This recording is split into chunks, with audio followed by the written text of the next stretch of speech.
படிப்பறிவில்லாத ஒரு முட்டாள் கூட உங்களை மாதிரி ஒரு பொது வலைத்தளத்தில் வந்து இப்படி பெண்களை பற்றி பேசவே மாட்டாங்க. ஒரு ஏபிஜே அப்துல் கலாம் சார் கிட்ட நீங்கள் வந்து அசிஸ்டண்ட்டாக இருந்திருக்கீங்கன்னு சொல்கிறாங்க. எனக்கு நிஜமாவே ரொம்ப ஷாக்கிங்காக இருக்குது. எப்படி மூளையே இல்லாத ஒருத்தர் அவர் கூட வச்சுருந்தாரு, இவ்வளோ மூளை உள்ளவருன்னு எனக்கு பயங்கர ஆச்சரியமாக இருக்குது. இப்போ வந்து எனக்கு என் ஹஸ்பண்டை விட விஜய் சாரை பிடிக்கும், என் அப்பா விட விஜய் சாரை பிடிக்கும், எங்கள் அண்ணனை விட பிடிக்கும், எங்கள் தம்பியை விட பிடிக்கும்னு சொல்கிறது என்னோட உரிமை.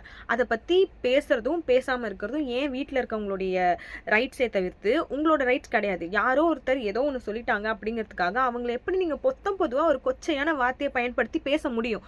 உங்கள் வீட்டில் இருக்க பெண்ணையோ மனைவியோ தங்கையோ நீங்கள் இப்படி தான் பேசிகிட்டு இருக்கீங்களா?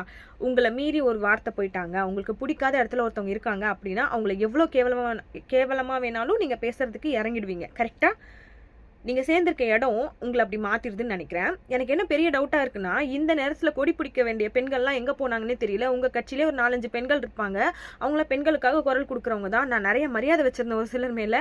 அவங்க கூட இதை பற்றி பேச மாட்டாங்க. இதுக்கான ஒரு என்ன சொல்கிறது, இதுக்கு ஒரு வார்த்தை கூட உங்கள் சைட்லேருந்து யார்கிட்ட இருந்துமே வரலன்னு யோசிக்கும் போது ரொம்ப ரொம்ப ஆச்சரியமாக இருக்குது.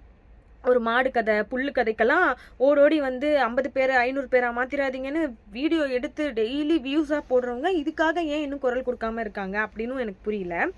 இன்னொரு விஷயம், நீங்கள் வந்து ஒரு கொச்சையான ஒரு வார்த்தையை பயன்படுத்திருக்கீங்க இல்லையா? ஆக்சுவலாக அவங்கள வந்து அந்த வார்த்தையே சொல்லக்கூடாது அப்படின்னு ஒரு ஜட்ஜ்மெண்ட்டே இருக்குது. அவங்கள வந்து செக்ஸ் ஒர்க்கர்ஸ்ன்னு தான் சொல்லணும், இந்த மாதிரி வார்த்தைகளை அவங்க மேலே பயன்படுத்தக்கூடாதுன்னு இருக்குது.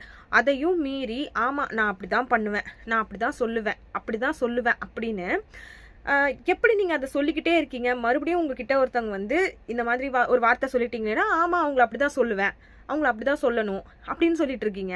எனக்கு புரியல, நீங்கள் இப்படிலாம் பண்ணால் நீங்கள் ஜெயிச்சிருவீங்களா? இப்படிலாம் பண்ணால் நீங்கள் உண்மையாகவே ஜெயிக்க முடியும்னு நம்புறீங்களா? உண்மையாகவே டிவிக்கே ஜெயிக்குமா ஜெயிக்காதாங்கிற டவுட் எனக்கு நிறைய இருந்துச்சு. அட்லீஸ்ட் எதிர்கட்சியாக வந்தால் போதும், அட்லீஸ்ட் இப்படி வந்தால் போதும்லாம் நான் நம்பிட்டு இருந்தேன். ஆனால் இப்போ சொல்கிறேன், நீங்கள் இப்படியே வாயை விட்டுக்கிட்டே இருந்தீங்கன்னா நிஜமாவே நீங்கள் ஜெயிக்கவே முடியாதுங்க. இப்படி சப்போர்ட்டே பண்ணாமல் இருக்கீங்கல்ல, உங்கள் கட்சியில் இருக்க ஒரு ஆள் தப்பு பண்ணிட்டாலும் நீங்கள் அதை தட்டி கேட்கணும். அதுதான் சரியான கவர்மெண்ட், அதுதான் சரியான ஒரு கட்சின்னு நான் சொல்லுவேன். பிகாஸ் உங்ககிட்ட இருக்கிற அழுக்கையும் உங்களால் துடைக்க முடியலன்னா எப்படி மக்கள்கிட்ட இருக்கிற அழுக்கை மக்கள்கிட்ட இருந்து எப்படி நீங்கள் சுத்தம் பண்ணுவீங்க? எனக்கு புரியல, ஏன் யாருமே இதை பற்றி பேசல? சரி ஓகே, இப்போ அட்லீஸ்ட் வந்து விஜய் சார் போயிட்டு கம்ப்ளைண்ட்லாம் கொடுத்துருக்காரு. இப்போ இதுக்கு உடனே நீங்கள் ஆக்ஷன் எடுத்து இப்போ அவரை என்ன பண்ணிட்டீங்க? நீங்கள் என்ன தான் பண்ணணுன்ற ஐடியாவில் இருக்கீங்க? தயவு செஞ்சு பொண்ணுங்களை வந்து இவ்வளோ கேவலமாக பேசி இப்படி ஒரு அரசியல் பண்ணி நீங்களாம் ஜெயிக்கணும்னு நினைக்கிறதுக்கு நீங்கள் தயவு செஞ்சு ஜெயிக்காமலே இருக்கலாம். இதுதான் என்னுடைய பெரிய வேண்டுகோள். தயவு செஞ்சு யாரும் வந்து டிஎம்கேக்கு ஓட்டே போட்டாதீங்க. நான் நிஜமாக ஓட்டு போடணுங்கிற ஐடியாலே இல்லை.